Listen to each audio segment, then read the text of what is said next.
একদিন মিনু আপেল গাছে উঠে আপেল পাড়ছিল।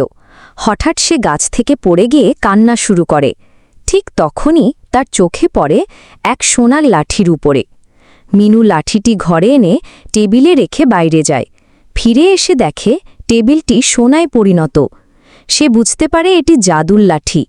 কৌতূহলবশত সে ফ্রিজে ছোঁয়ায়, সেটিও সোনা হয়ে যায়।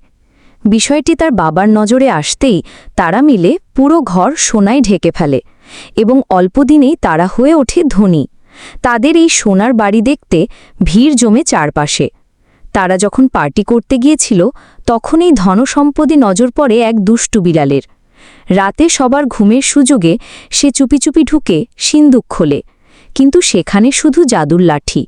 বিড়ালটি সেটি চুরি করে পালাতে যায়, কিন্তু বাড়ির বাইরে যাওয়ার আগে লাঠিটিতে কৌতূহলবশত চুমু খেতেই মুহূর্তে সেও সোনার মূর্তিতে পরিণত হয়।